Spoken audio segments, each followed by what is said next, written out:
भाव किसको कहते हैं? ईश्वर जैसा। ईश्वर का क्या भाव है? जब धूप निकलती है तो राजमहल पर भी वैसे ही पड़ती है जैसे गरीब की झोपड़ी पर, यानी समान भाव। ईश्वर का काम है सबको न्याय देना।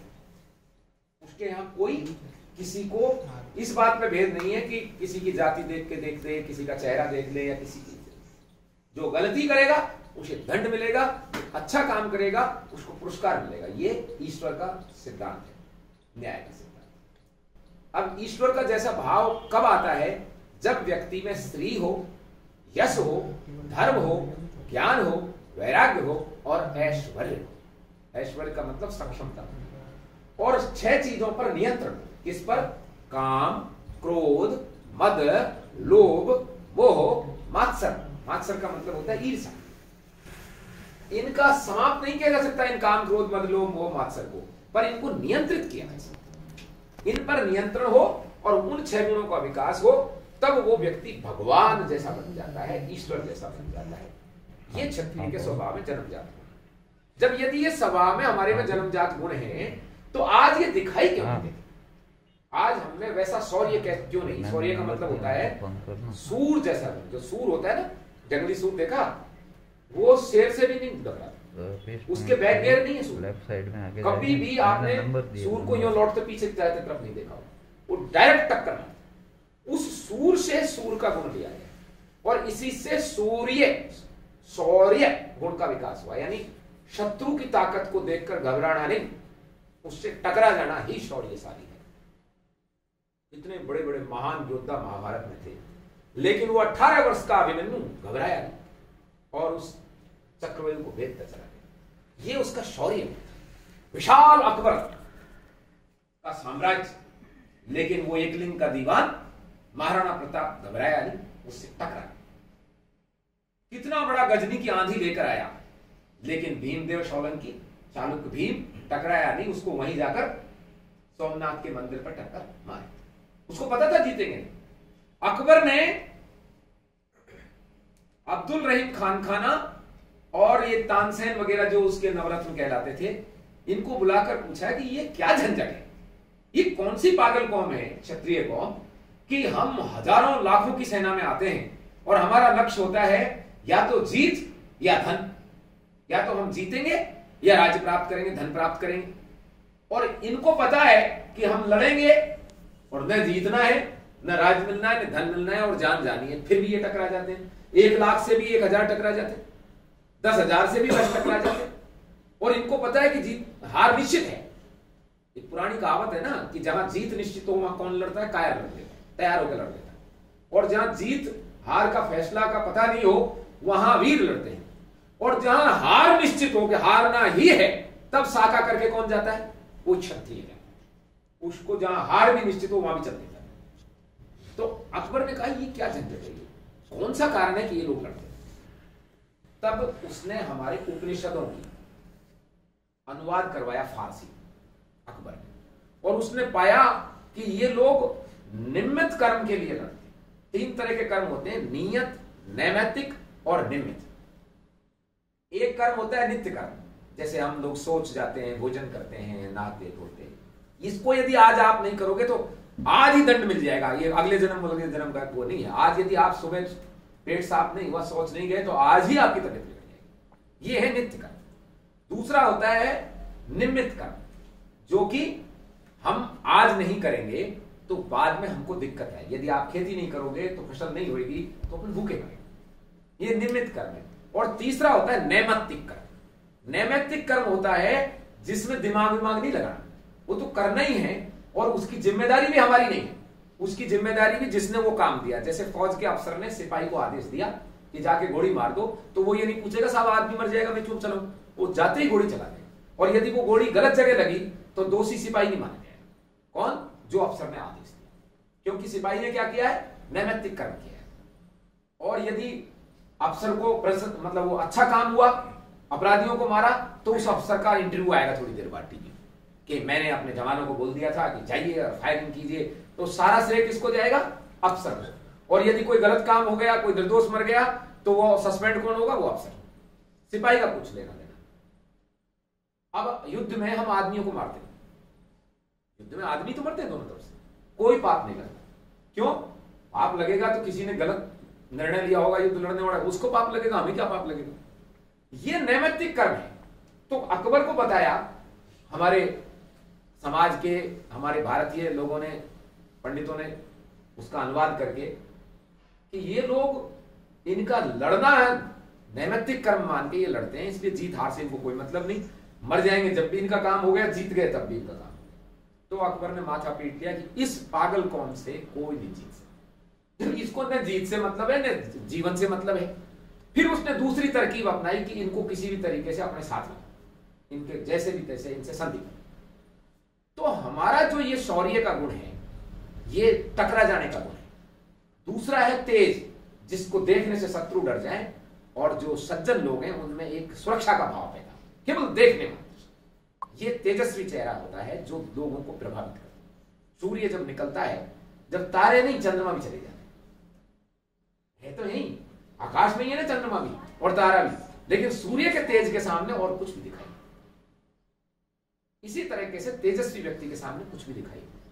तेजस्वी, ये बाजार में टैबलेट मिलती है तेज की, हर गुण का एक एक टैबलेट मिलती है। वो क्या टैबलेट है? शौर्य गुण का विकास होगा, अपने कुल का ज्ञान हो, और अपने महान पूर्वजों की यश गाथा हमें जानकारी। इसलिए मैंने आपसे कुल पूछा। यदि जब चौहान आप बोलोगे तो आपको सम्राट पृथ्वीराज चौहान, विग्रहराज चतुर्थ, हमीर चौहान, एक हाड़ा रानी, सब आपको रट जाएंगे, दिमाग में आ जाएंगे कि मेरे अंदर उनका खून है या नहीं। जब यदकुल आप कहते हैं तो श्री कृष्ण से लेकर गजनी भाटी से लेकर सारे यदवंशी राजा महाराजा सब आपके दिमाग में आ जाएंगे। जब आप सूर्यवंशी की बात करते हैं, जैसे मैं कछवाहा की बात कर रहा हूं, तो मुझे श्री राम से लेकर कुश से लेकर पंचमन राय कछवाहा से लेकर राजऋषि जयसिंह जी, सवाई जयसिंह जी, सब मेरे दिमाग में आ जाएंगे कि मैं उस परंपरा से। जब राठौड़ों की बात होगी तो सब वहीं से, कमध्वज नाम क्यों पड़ा, मानधाता के वंशज कैसे हैं, विजय चंद्र जी, जयचंद्र जी, राठौड़ दुर्गादास, महाराज जसवंत सिंह, अमर सिंह राठौड़, सब आपको एकदम रट जाएगा। ये अनुसार कल्लाजी राठौड़, जयमल राठौड़, सब आपको दिमाग में आएगा कि ये मेरा कुल है। इससे शौर्य गुण का विकास होता है और तेज का विकास होता है तपस्या से और ब्रह्मचर्य। यदि कुआं या तालाब में पाड़ नहीं बढ़ाई हो तो उसमें कितना ही पानी डाल लो, उसमें पानी रुकेगा क्या? यदि हमारे किसी पात्र में छेद हो तो उसमें कितना ही जल भर लो, वो नहीं रुकेगा। इसी तरीके से यदि व्यक्ति ब्रह्मचर्य का विकास नहीं करे, ब्रह्मचर्य उदाहरण नहीं करेगा, वो कितना ही खा ले, कितना ही सब कुछ कर ले, लेकिन चेहरा उसका सूख जाए। क्यों? पैदा फूटा, पैदे को बंद करना हमारी जिम्मेदारी है। ये जो हम भोजन करते हैं, इसमें भोजन में से कुछ चीज पचकर रस बनती है, बाकी सारा की सारा सोच में से निकल जाता है। जो रस बनता है, उस रस के 40 उससे खून बनता है। रस से क्या बनता है? खून बनता है। और 40 बूंद खूनों से एक बूंद जो है हमारा वीर्य का विकास होता है। और उस वीर्य के 35 दिन के संरक्षण के बाद 35 दिन तक हम उस वीर्य की रक्षा करें, तब 36वें दिन उसकी गति उद्रोगामी, 35 दिन तक उसकी गति अधोगामी होती है। वो मूत्र के जरिए या कैसे भी निकल सकता है, लेकिन 35 दिन बाद वो गति अधोगामी होती है और वो तरल पदार्थ से गैस में बदल जाता है। और वो नाभि के जरिए यहां से जाता हुआ भावोवाह नलिका के जरिए हमारे इस जो ये ललाट है, जहां आंख दोनों इनके भौहों के बीच में, इस जगह पर जाकर एक रोशनी फेंकता है। पहले वो तरल होता है, तरल के बाद वो गैस में बदलता है, गैस के बाद में वो रोशनी में बदल जाता है, ओज में बदल जाता है। इसको क्या कहते हैं हम? ओज।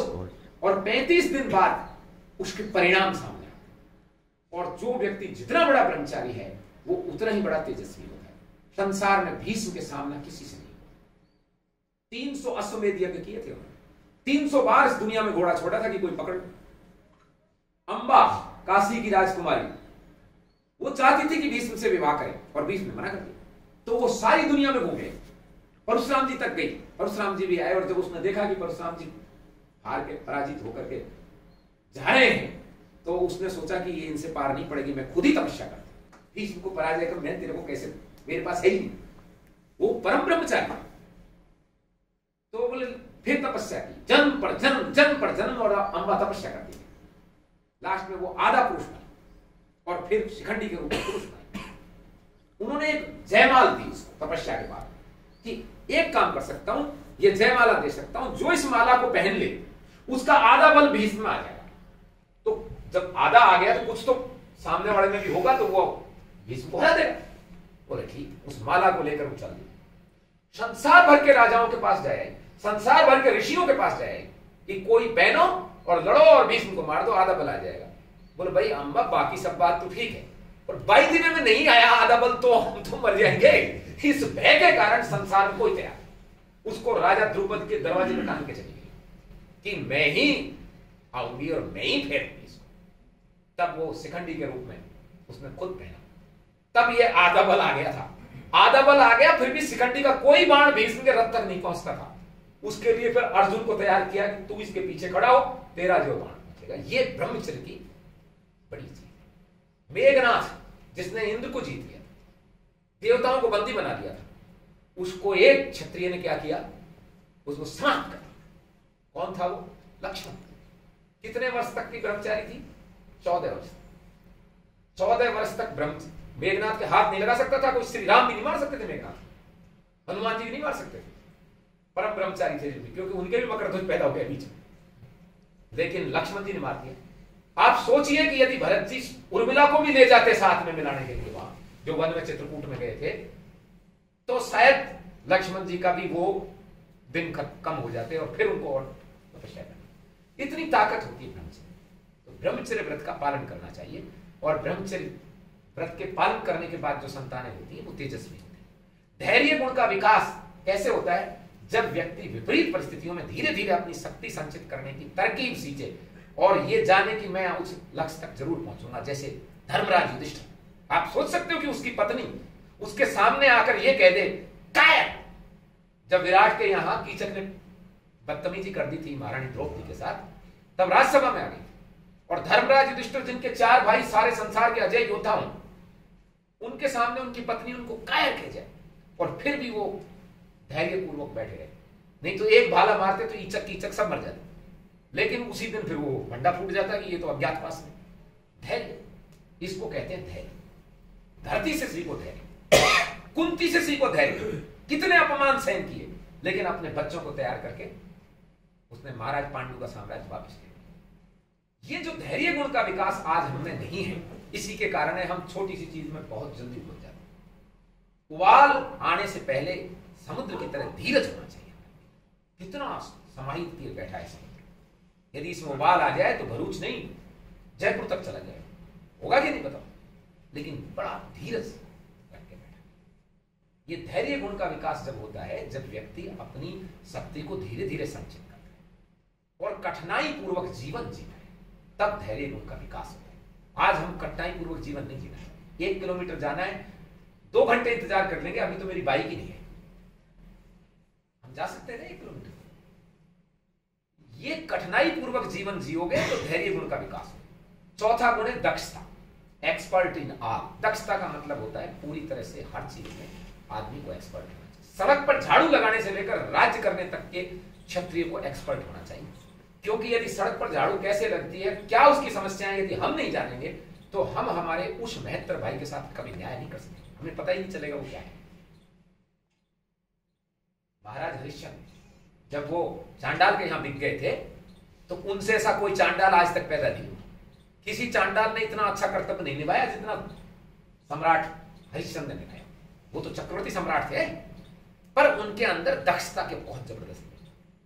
बाकी सैनिक कर्म में, राजकर्म में, न्याय कर्म में तो हमको दक्ष होना ही चाहिए। जब हम खेती करते हैं तो हमारे सामने कोई नजर नहीं आता। महाराज जनक से बड़ा कोई किसान आज तक पैदा नहीं। ये है दक्षता, और इसका विकास जब होता है जब सतत अभ्यास करें, लगातार ध्यानपूर्वक अभ्यास करें।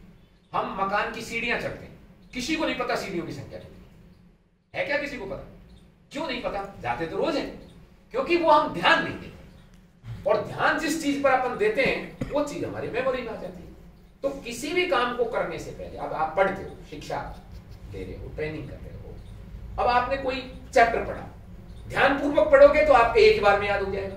और बिना ध्यान के टीवी देखते हुए यदि आप पढ़ोगे तो आप 10 बार पढ़ लो, याद कर लो।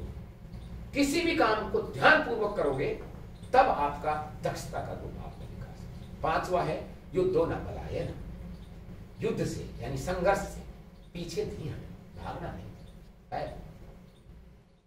अर्जुन में तेज था, शौर्य था, दक्षता थी, सर्वश्रेष्ठ धनुर्धर था, लेकिन ये 5वां गुण का विकास नहीं हुआ। इसलिए भरी योद्धाओं की सभा में कहा अब मैं मूल्य मारे जाऊं, जो युद्ध से पलायन कर। कृष्ण भगवान ने कहा सब कुछ होने के बाद भी ये युद्धो न पलायनम का क्षत्रिय का 5वां गुण तुझमें विकास नहीं हुआ। काफी प्रयास किया कृष्ण भगवान ने उसको समझाने, लेकिन लास्ट में उन्होंने पूछा तू कौन है? तो अर्जुन ने क्या उत्तर दिया कि मैं द्रोण शिष्य। नहीं बोला और भी तो कुछ होगा। बोला मैं कांतेय हूं। बोले कुछ और भी तो होगा। बोले मैं पांडव हूं। अरे बोले कुछ और भी तो होगा। बोले मैं क्षत्रिय हूं। अरे तो तू क्षत्रिय है इसलिए सब कुछ है। जब तू क्षत्रिय है, तेरे को ये याद है, फिर कहां जा रहा है? और हिमालय में क्या लेने जा रहा है? पहले तू ये बता। तेरे दादा ने, भीष्म ने शादी भी नहीं की ना, विवाह नहीं किया ना भीष्म ने, वो भी यही है, युद्ध में खड़ा है सामने। तेरा बेटा अभिमन्यु वो भी युद्ध में खड़ा। फिर तू कौन सा बीच में से निकल के ज्यादा समझदार हो गया जो हिमालय में जा रहा है? तो अर्जुन तुरंत तैयार। उसने कहा तेरे हाथ में ही नहीं है, युद्ध के अपने आप हुआ युद्ध तो ऐसा समझो स्वर्ग का द्वार खुल गया। कैसे?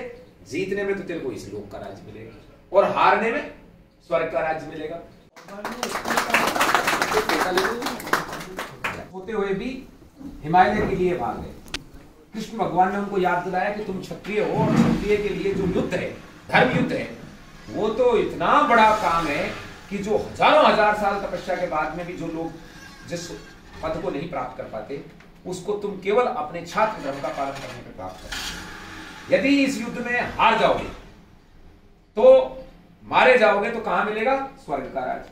और यदि जीत गए तो इस लोक का राज्य। राज्य तो मिलना ही है। अब तेरे ऊपर है, धरती का भी राज्य ले सकता है और स्वर्ग का भी ले सकता है। तो ये स्थिति है। और यदि बोल तू ये काम नहीं करेगा तो क्या होगा? तेरे जो महान पूर्वज हैं, जिनकी सुकृति है, जिनका यश है, वो भी नीचे गिर जाए। और हम सोच रहे थे कि नीचे कैसे गिर जाएंगे, ऊपर कोई आसमान में बैठे थे कि गिर जाएंगे। अब पता लगा है हमको कैसे गिरे थे या कैसे गिर जाते।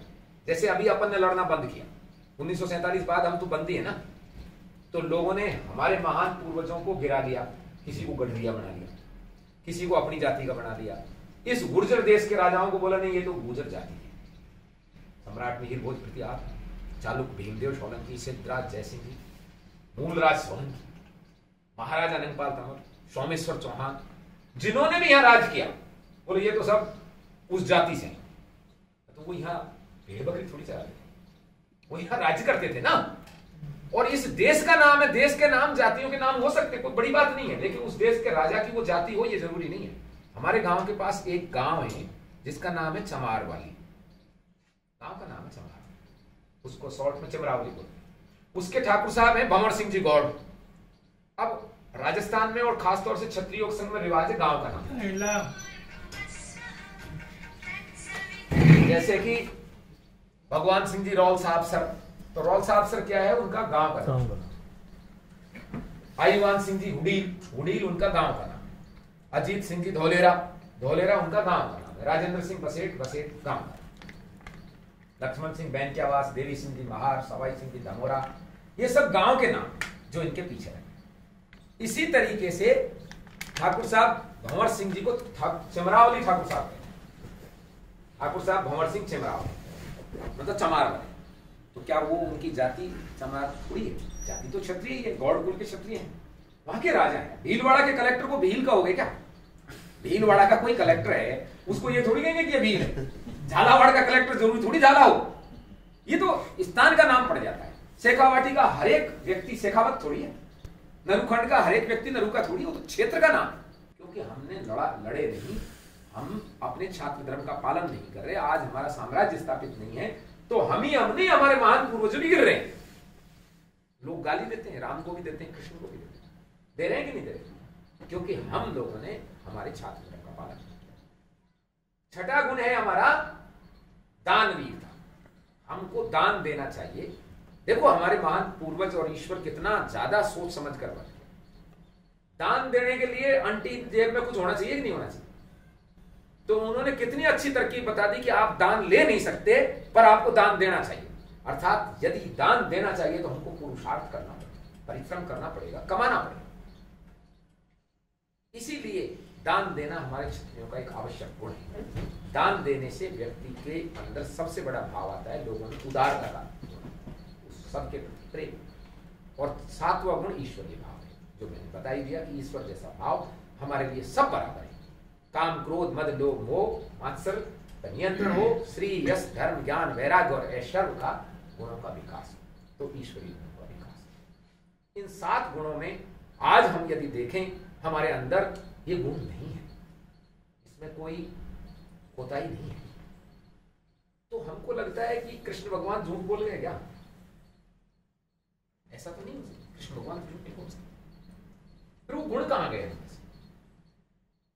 आज न हमें शौर्य है, न तेज है, न धैर्य है, न दक्षता है, न युद्ध में टिके रहने की कोई बात है। कई लोग तो कहते हैं गुजरात में यदि एमपी नहीं रहे तो कोई बात नहीं, चुपचाप पड़े रहो, यदि लोकसभा सदस्य नहीं भी बन रहे हैं अपने तो भी चुप रहो, बोले क्या जरूरत है, पड़े रहो। मतलब डर के मारे हम लोग कह रहे हैं चलो 5-6 अभी एमएलए हैं, कोई बात नहीं, अगली बार वो 2-3 कर देंगे तब भी होंगे, कोई बात नहीं, फिर वो 0 कर देंगे, बोले कोई बात नहीं, क्या फर्क पड़ता है, अपन तो इन्हीं के पीछे चल देंगे। तो ये हमारा कौन सा गुण का डाउन हो रहा है? हम संघर्ष नहीं कर रहे, डर रहे हैं, हार से डर रहे हैं कि यार कैसे लड़े हैं, हमें वोट नहीं मिलेगा। भाई यही तो डर है, और क्या है? अब यही बात मान लीजिए पहले अपन सोच लेते कैसे लड़े, हमारे को जीत नहीं मिले, तो ये इतिहास होता क्या हमारा, जैसा जाजलमान और जो हमारा इतिहास है, नहीं होता ना। इन गुणों का कौन खा गया, ये हमको विचार करना चाहिए कि नहीं करना चाहिए? कृष्ण तो कहते हैं जन्म जाते हैं ये गुण, और हम देख रहे हैं कि ये गुण नजर नहीं आ रहा। हम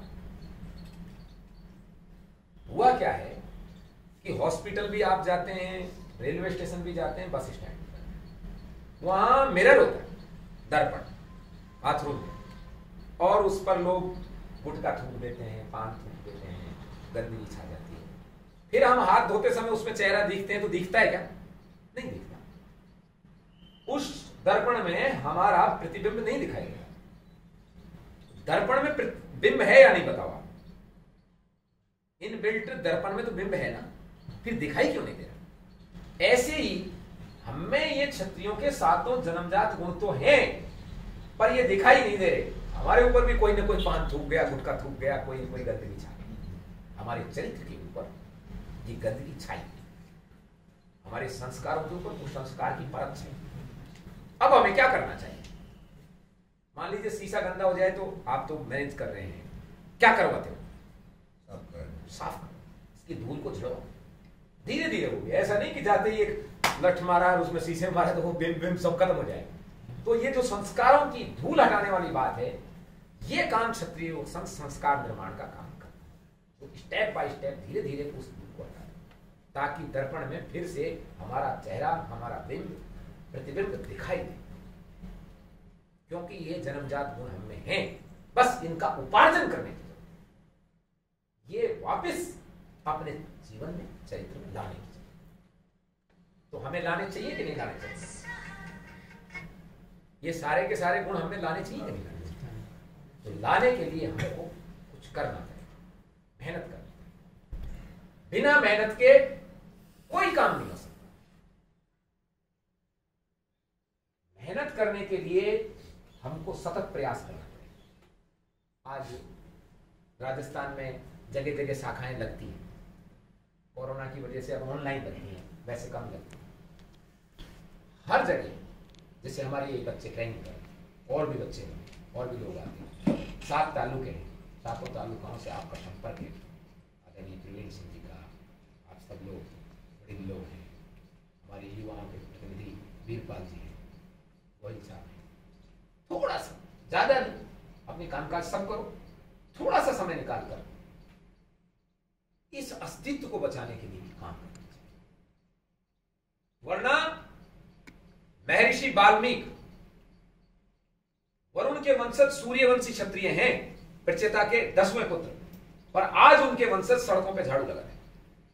आज वो क्षत्रिय नहीं रहे, क्योंकि वो अत्यंत निर्धन और विपन्न स्थिति में पहुंचे।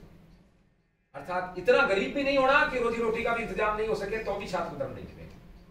और दूसरी तरफ भगवान वर्धमान महावीर उनके अनुयायी आज सारी दुनिया में सबसे ज्यादा पैसे वाले हैं। उन्होंने धन को ज्यादा महत्व दिया, जैनियों ने आज सबसे ज्यादा पैसे वाले हैं। लेकिन 138 लड़कियां भाग गई हैं सूरत में उनकी, मुस्लिमों के साथ। अर्थात छात्र धर्म की तो बात छोड़ो, उनमें साधारण धर्म भी नहीं बचा। एक तरफ तो वो लहसुन और प्याज भी नहीं खाते, मुंह के पटका लगाते हैं, और दूसरी तरफ उनकी बच्चियां उनके साथ भाग रही हैं जो गाय खाते हैं। ये एक फर्क है अत्याधिक धन पे ज्यादा ध्यान देने से। धन होना चाहिए, लेकिन इतना धन के पीछे नहीं भागना चाहिए कि अपना मूल जो स्वभाव है, जो विचार है, जो वही समाप्त हो जाए। छात्र धर्म नहीं मिट पाएगा यदि आप ज्यादा धन के पीछे भागोगे या बिल्कुल ही धन से दूर करोगे। आपको मध्यम मार्ग आना, रोजी रोटी चलती रहे, परिवार का पालन होता रहे, कोई गेस्ट आए, अतिथि आए तो उसके लिए भी भोजन की व्यवस्था हो जाए, लेकिन इसके साथ साथ आपको अपने अस्तित्व बचाने के लिए भी कार्य करना। पिता ने आदेश दिया कि बाजार जाओ और बाजार से मेरे लिए एक दवा ले आओ, और एक पुत्र जाता है और बाजार से दवा लाके पिताजी को दे देता है, और एक पुत्र वहीं बैठ जाता है और कहता है पिताजी आप तो बहुत महान, पिताजी आपने तो हमारा बहुत अच्छा किया, पिताजी आपको सारी दुनिया जानती है, पिताजी आप तो बहुत सुंदर है, पिताजी आपके सामने तो कोई कुछ नहीं। तो पिताजी कौन से बच्चे को पसंद करेंगे? जो दवा लेके आया, जिसने काम कर दिया। और जो यहां बैठ के गुणगान कर रहा है और दवा नहीं ला रहा, तो शाम को पिताजी एक मारेंगे खींच के थप्पड़ कि दिन भर मेरा भी टाइम वेस्ट किया, दवा मंगाई थी वो तो लाया नहीं, मेरा बढ़ गया बीपी। हम सबके परम पिता परमेश्वर ईश्वर है, उसने कुछ काम दे के भेजा है हमको। अब ये ऐसे ही तो जन्म नहीं हो गया कि साहब किसी के घर में कोई भी जन्म हो गया चलता रहा। माटी बना का जो कुम्हार है वो माटी से बर्तन बनाता है, मिट्टी से बर्तन। आप उस कुम्हार के पास चले जाना, मिट्टी में जब वो लोच लगा रहा है, पानी डाल रहा है, उसी टाइम बता देगा कि आज वो क्या बना। मटका बनाने के लिए अलग लोच लगानी पड़ती है, तवा बनाने के लिए अलग, और जो कुल्हड़ और सकोरी बनाने के लिए अलग लगानी पड़ती है, ख्याल खिलौने बनाने के लिए अलग लगानी। उसी ढंग से मिट्टी में लोच लगाएगा, उसी तेजी से और कम से चाक को फिराएगा। मामूली सा कुम्हार अपनी चीज के बारे में पहले निर्णय ले लेता है कि वो क्या बनाएगा और वो क्या काम आएगा। जो मटका है वो क्या काम आता है? जल को शीतल करने के काम। तो फिर वो सबसे बड़ा कुम्हार, वो सबसे बड़ा रिचेता ईश्वर क्या ऐसे ही जन्म दे रहा है सबको? नहीं, वो सबको वहीं से तैयार करके भेजता है कि तुम क्षत्रिय हो, तुम ब्राह्मण हो, तुम वैश्य हो, तुम शूद्र हो, और उसमें उसी के अनुरूप गुण भरता है, उसी के अनुरूप उसको इनबिल्ट क्वालिटीज देता है।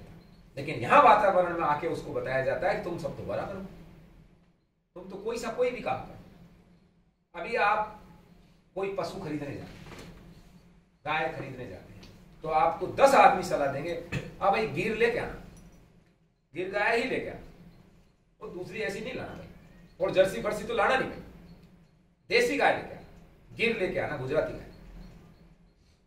क्यों? कोई सी भी गाय लाने से क्या होगा? बोला नहीं, वो दूध सही नहीं होता और वो काम नहीं करेगा जिस काम के लिए गाय का दूध देगा। बाजार में सब्जी खरीदने जाते हैं तो 3 आदमी सलाह दे देते हैं, मैं देसी टमाटर लाना, वो फार्मी मत देके आना, हाइब्रिड मत देके आना। क्यों? बोले नहीं, वो उसमें वो स्वाद ही नहीं है और वो गुण ही नहीं। अब कुत्ता खरीदने जाते हैं तो आपको सलाह दे देंगे कि ये वाली ब्रीड का लेके आना, यही ठीक रहेगा। पत्थर खरीदने जाते हैं तो बोले मकराना का ही लेके आना। गाय में नस्ल देख रहे हो, घोड़ा लाना है तो बोले काठियावाड़ी लाना, नागौरी लाना या काठवाड़ी लाना, काठियावाड़ी लाना, और कोई घोड़ा नहीं लेके आना। फिर ये आदमी में नस्ल क्यों नहीं देख रहे भाई? क्या आदमी में नस्ल की जरूरत नहीं है? आदमी में भी जरूरत है, लेकिन ये जो ये जितने वर्णशंकर घूम रहे हैं, जिनकी खराब नस्ल है, वो चाहते हैं कि सब मेरे जैसे हो जाए, इसलिए इनकी नस्ल को बिगाड़ी जाए। और आज क्षत्रियों की नस्ल बिगाड़ने के लिए लोग बहुत तेजी से, हर एक हमारा शत्रु केवल इस काम में लगा है, इनका डीएनए कैसे, क्या चक्कर है, सर काट के छत्राणी दे देती है जब आदमी लड़ने जाता है। क्या कारण है? साका करके निकल जाते हैं केसरिया पहन के। क्या कारण है कि जो तलवार चलाने वाली रानी पद्मनी, जो खिलजी के गर्दन पर तलवार रख के रतन सिंह जी को छुड़ा के लाने वाली पद्मनी, जब उसको लगा कि अब हमारी जीत की कोई चांस नहीं है, तो 16,000 नारियों के साथ में जौहर कर ली थी। इससे ये परेशान। इनकी तो 16 दिन नहीं रह पाती, यहां 16,000 के साथ जौहर कर जाती है, तो इनको लगता है कि ये इनका बिगाड़ा जाए नस्ल। तो वो हर वो काम चल रहा है कि हमारी नस्ल, हमारा स्वरूप बिगड़ जाए, हमारी शक्ल बिगड़ जाए, हमारा तेज बिगड़ जाए, हमारे विचार बिगड़ जाए। ये सब हमारे शत्रु उस काम में लगे और हमको ऐसा भरमाया है इन्होंने कि हमको 2-4 लॉलीपॉप पकड़ा दिए, देश खतरे में पड़ जाएगा, हिंदुत्व खतरे में पड़ जाएगा, संभालो आप। ये कैसे पड़ जाएगा खतरे में? जब यहां गजनवी आया, जब यहां खिलजी आया, जब यहां बाबर आया, जब यहां अब्दाली आया, जब यहां नादिर शाह आया, उन सबसे हम लड़े कि नहीं लड़े? हम लड़े, हमने उनको पीटा और उनको समुद्र के दूर तक खदेड़ दिया, चाहे हमारी कई कई पीढ़ी घोड़े पे मर गई। तो आज ऐसा क्या हो गया, इतनी विशाल जनसंख्या होने के बाद भी आपको लग रहा है कि अब मरने वाले हैं, अब सब कुछ खतरे में पड़ गया। ऐसा कोई खतरा नहीं है, न देश पे खतरा है, न हिंदुत्व पे खतरा है। हाँ, छात्र धर्म पे और छत्रित्व पे खतरा है और तगड़ा खतरा है। आप प्रवीण सिंह जी बहुत सीनियर हैं, देवी सिंह जी सीनियर हैं, आप सीनियर हैं। 7 से 8 MP होते थे इस गुजरात में, मेंबर ऑफ पार्लियामेंट। 9 केंद्र इस गुजरात में मंत्री और 8-7 MP होते थे। आज क्या दशा? आज कोई नहीं, एक भी MP गुजरात से इस समय दिल्ली में नहीं है, एक भी, जीरो। और कौन सी पार्टी के टाइम? जो अपन ने घर में पैदा की थी, हमारे घरों में पैदा हुई है, मेरे घर में पैदा हुई है, आपके घर में पैदा हुई है। इसको सींचा है, इसको बचाया है पशुओं से, नहीं तो उसी समय समाप्त कर देते इसको। और जब ये बड़ा हुआ, हमने तो आम का पेड़ समझ के लगाया था, जैसे ही ये बड़ा हुआ तो ये तो कैक्टस का फूल है, कैक्टस बोलते हैं वो जो नागफड़ी होती है जिसमें कांटे होते हैं, और ये तो हमारे बच्चों को हर वो कुकर्म इसने कर दिया जो कांग्रेस ने किया उससे भी ज्यादा। दलित एक्ट पहले था, उससे बड़ा कर दिया। पहले 27-22 थे, अभी 47 अपराध उसमें शामिल है। पहले जनरल की गवाह लगती थी, अभी कोई जनरल की गवाह नहीं, आपको तुरंत पहले अरेस्ट किया जाएगा, बाद में काम किया जाएगा। आरक्षण, और उसको ऐसा बीच पिता, मैंने भी इतना बड़ा इच्छा मृत्यु प्राप्त नहीं किया जितना आरक्षण ने प्राप्त किया। चलो, इन सब के बाद भी आज इस सभा में राजस्थान राजपूत समाज से पता है, मान लीजिए यहां ये नहीं आए होते तो इनको पता नहीं चलता ना वहां क्या बात हुई, या इनकी कोई समस्या होती तो ये यहां नहीं बता पाते। जिसका प्रतिनिधि जहां नहीं होगा उसकी बात कौन करेगा? हमारा प्रतिनिधि यदि दिल्ली की लोकसभा में नहीं बैठा, हमारी कौन बात करेगा? और ये घटने का क्रम यही समुद्र से ही चालू किया है। गुजरात में खत्म, राजस्थान में भी 0 के नजदीक जा, दिल्ली में है ही नहीं, हरियाणा में कोई काम ही नहीं, तो कौन बात करेगा? हमको इस पर भी विचार करना चाहिए। सरकार नीति बना देती, ऐसे ऐसे पार्टियां बनी हुई हैं कि जाटने के पेट से पैदा होगा तब राजस्थान पुलिस में भर्ती हो, इसमें वो हरियाणा पुलिस में भर्ती हो। चौधरी ओम प्रकाश चौटाला, बंसीलाल कहते थे कि हरियाणा पुलिस में भर्ती होना है तो जाटने के पेट से पैदा होना पड़ेगा। वो अपनी भाषा में जाटनी का घाघरा बोलते थे। उधर उत्तर प्रदेश में मुलायम जी, अहीर पैदा हो मतलब समझो SDM बन गए सीधा, और अहीर तो अब बने रहे नहीं, वो अब तो यदुवंशी हो गया, अब तो यादव हो गए। सारे अधिकारी देखो उनके घर, खुलेआम कहते ही नहीं है, करते नहीं है, वो लिस्ट जब आउट करते हैं बिल्कुल। गुजरात में पटेल लोग बोलते ही। अब गुजरात में क्या स्थिति है? पटेल आरक्षण भी मांग रहा है और सारे चीजों पे सबसे ज्यादा MLA उसके, सबसे ज्यादा MP उसके, सबसे ज्यादा अधिकारी उसके, और बिजनेस में तो अपने बापुओं की तुलना में तो उनकी संख्या 100 गुना ज्यादा है। अपने में तो कोई एक आध निकलता है, उसको हम ही टांग वांग खींचते हैं जोर से पकड़ के कि नहीं अपने सोल्स की नहीं लेके आनी, बोलो वो नीलू बापू की है उसकी नहीं लानी, अपने तो कजरिया की लेके आओ। हमारा ही स्वभाव बन गया।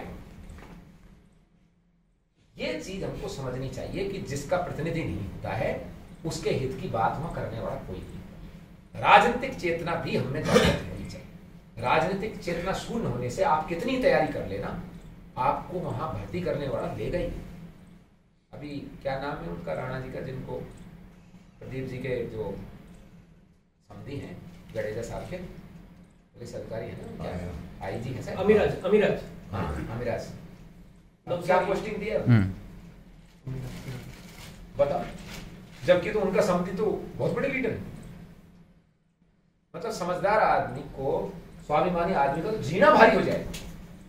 ये तो जब है, जब अभी तो ये कहते हैं कि नहीं तुम्हारी पार्टी, इन चीजों पर हमको विचार करना चाहिए। हमारी बात हमारे अलावा कोई नहीं कर पाएगा।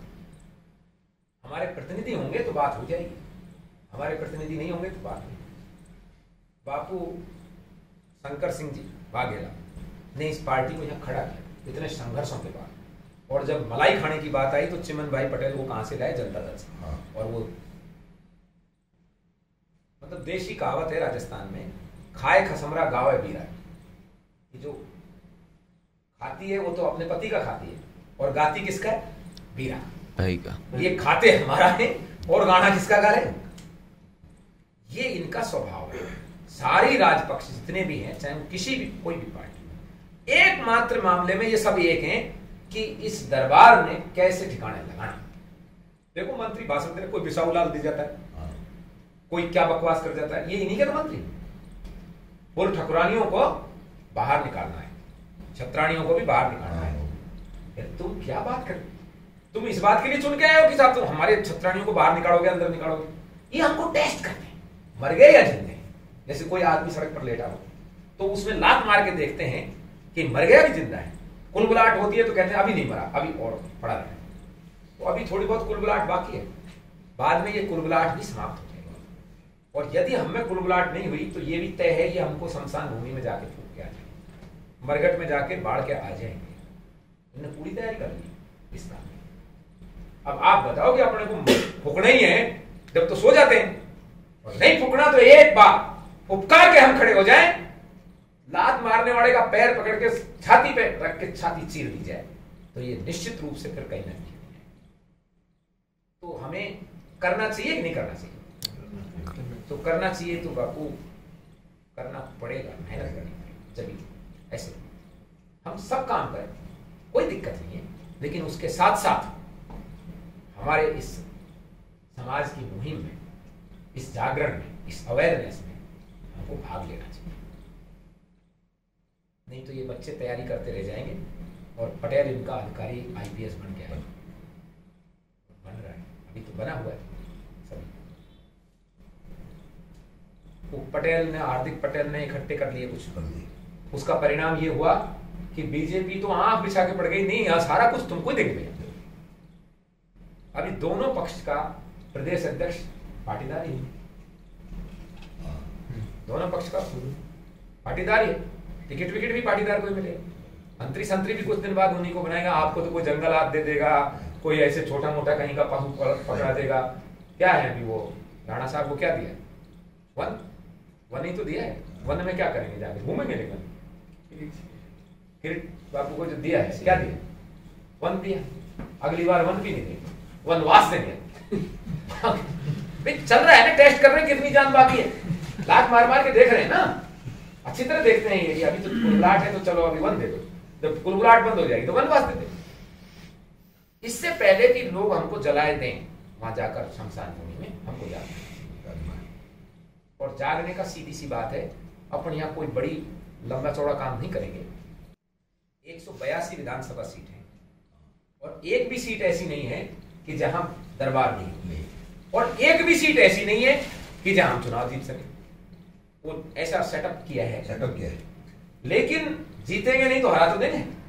तो हारने से डर के चक्कर में ये आपसे बात करेंगे, भाई तुम कौन सा चाहिए, कितना टिकट चाहिए, कितना अधिकार मिलता है। राजनीतिक रूप से ठाकुर भी, काठी भी और राजपूत भी, वो भी हमारी भाई राजनीतिक रूप से। ये कैसे पटेल, कुर्मी, क्या नाम, लेवा, कारवा सब एक हो गए, कोड़ी पटेल सब एक हो गए। लेकिन राजनीतिक रूप से हम लोगों को भी एक होने की आवश्यकता है। यदि हम ऐसा हो गए तो हमारी संख्या 40%। शादी ब्याह तो देखकर करना है ना, और काम ही तो सब कहे। राजनीति में साथ में, राजनीति में तो हमारे भाई, हमने उनको गाली दे देकर लात मार मार के सबसे ज्यादा दूर करा। मैं गया था साहब अभी, तो मेरे को ये नहीं शादी ब्याह करनी चाहिए, वो नहीं करना है। तो ब्लड नहीं बचेगा तो फिर तो काम करेगा। वो भी वही चाहते हैं। राजनीतिक रूप से एक करने की जरूरत है, उनमें भी ये अवेयरनेस लाने की जरूरत है। पिछड़े में ठाकुर को अधिकार नहीं मिल रहा है, ठाकुर को उतना अधिकार नहीं मिल रहा पिछड़े में जिसका वो अधिकारी है। बताओ मिल रहा है क्या? वो भी मारा जा रहा है, हम भी मारे जा रहे हैं। लेकिन ये सिर्फ राजनीतिक रूप है। राजनीतिक गठबंधन हो जाए तो उसमें ये हमारा नारा होना चाहिए कि सब एक जड़ से निकले। बढ़िया, तब जाके जब आप ताकत में आओगे, सर्वाइव में आओगे, तब कोई नियम बना पाओगे, तब कुछ चीजें बनेंगी। नहीं अभी तो इन्होंने नियम बना दिया है कि इंटरकास्ट मैरिज करेगा उसको 5 लाख मिलेगा, है ना नियम। अभी एक नियम और बनाएंगे, जो अपनी कास्ट में शादी करेगा उसको 11 लाख का दंड मिलेगा। बना देंगे, आपसे रुकेगा नहीं। जब उनके पास सत्ता है वो कुछ भी बना सकते, बना रखा है ना। पिता की कोई जरूरत नहीं है शादी में, कोर्ट में जाके कॉन्ट्रैक्ट साइन होता है, मैरिज कॉन्ट्रैक्ट, उस पर एक गवाह इधर का लगता है, एक इधर का लगता है, शादी हो जाती है। पिता माता की कोई जरूरत नहीं, बना दिया ना। ये हमारे धर्म के खिलाफ बना है। हमारा धर्म तो कहता है कि पिता कन्यादान करेगा, पिता नहीं है तो बड़ा भाई करेगा, बड़ा भाई काका ताऊ जो भी है करें, लेकिन इन्होंने तो बना दिया। ऐसे ही ये नियम हमारी हर नीति के खिलाफ। इन्होंने नियम बना दिया, ठाकुर कुंवर राजा महाराजा ये सब पदवी नहीं बनाओ, बना रखा है नहीं। अभी ये एक और नियम बनाएंगे कि कोई भी ठाकुर राजपूत क्षत्रिय मूंछ नहीं रखे। ये बना सकते, कोई भी नहीं बना सकते। अभी कल परसों मध्य प्रदेश में हुआ है ना उस बच्चे के साथ। हाँ, पुलिस महकमे में हुआ है ना, बोलो मूंछ नहीं रखे। अब बताओ, वो तो थोड़ा आप सब लोग जागृत हुए, चारों तरफ से हल्ला मचा तो फिर रोल बैक। तो जब तक हमारे हाथ में ताकत नहीं आएगी, सत्ता नहीं आएगी, हम दम नहीं। इस चीज के लिए भी हमें वैचारिक रूप से सक्षम होने की जरूरत है। पहला काम जरूरत है यहाँ क्षत्रिय योग संघ की नियमित रूप से शाखा बनानी चाहिए, ताकि हम अपने संस्कारों पर वापस मैं डेली की बात नहीं करता, लेकिन सप्ताह की 1 दिन की बात वो आप लग बना सकते। 1 दिन की 2 घंटे बस, ज्यादा परिचय हो जाए।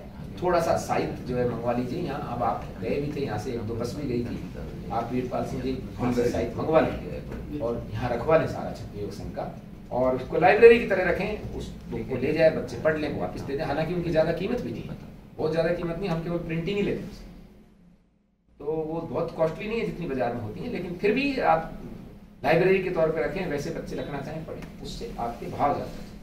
आजकल तो क्लिप भी आती हैं, अपने पेज भी हैं, छोटी छोटी ये वीडियो क्लिप भी आती है, उनको भी ऑनलाइन शाखाएं भी लगती हैं, उनमें भी जो कार्यक्रम भी होते हैं। यदि ये सब कुछ हुआ तो अपना ये क्षत्रिय वीर ज्योति मिशन का यही काम है।